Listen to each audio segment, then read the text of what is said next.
Hi friends, welcome back once again. Today let us start the part 3 of the chapter, The World During the World Wars. Now let us see about the Russian Socialist Revolution.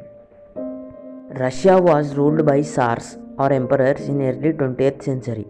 It was a vast area of land spread over two continents. Those are Europe and Asia. Therefore, it has been called a Euro-Asian power. It had the largest population in the world, that is 156 million after China and India.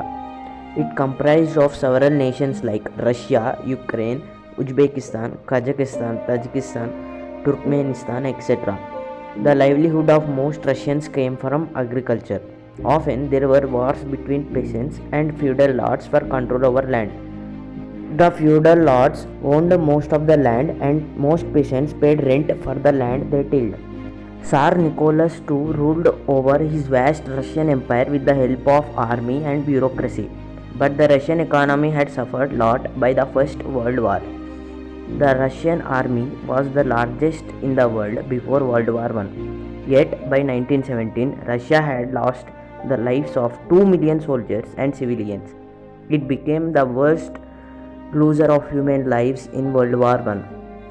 A large amount of food was supplied to the war front during the war. This led to the shortage of food in the cities. On March 8, 1917, around 10,000 women of the capital St. Petersburg took out a procession demanding peace and bread. Workers also joined them in this protest. Tsar Nicholas II was really upset by these protests. He ordered the army to suppress the demonstrators even by firing at them. Instead, the soldiers also joined the demonstrators. In just 2 days, the situation became so worse that the Tsar left his throne and escaped. Russians made a provincial government. This was called the First Russian Revolution of 1917, and it is also called as the March Revolution. But a bigger revolution took place later in October 1917, and it was not spontaneous, means not immediate after March Revolution. The liberals and aristocrats ruled Russia after the abdication of Tsar. They decided to continue the war to save the honor of Russia. The common people were tired of the military action and economic shortage and did not want the war. So they began organizing themselves into councils called Soviets. These Soviets of soldiers, industrial workers, and people in rural areas were united by a group of Russian Communist Party called Bolsheviks. These groups represented the common people's power. Vladimir Lenin was the leader of Bolsheviks. Bolsheviks were able to get the support of Soviets because they demanded for immediate and unconditional peace. They also demanded that all the land should be nationalized and redistributed to the peasants. Bolsheviks wanted control over prices and nationalization of all factories and banks. The Soviets, under the power of Bolshevik leadership, seized the provincial government in October 1917. They immediately took steps to end the war and redistributed land. But however, Russia could not become complete peace because a civil war was started. This war led by white armies of Russian monarchists and anti-communist soldiers with help from Britain, France, USA and Japan. They were all defeated by 1920.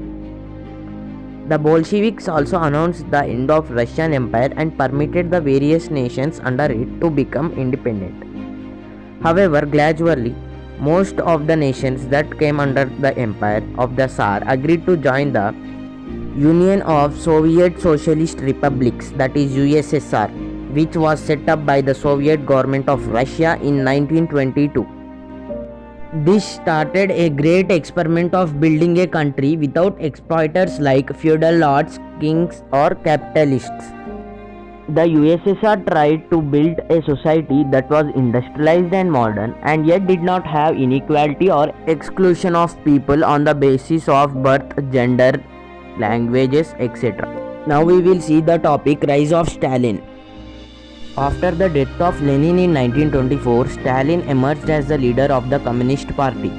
Over the next decades, he established his absolute control and put an end to all opposition.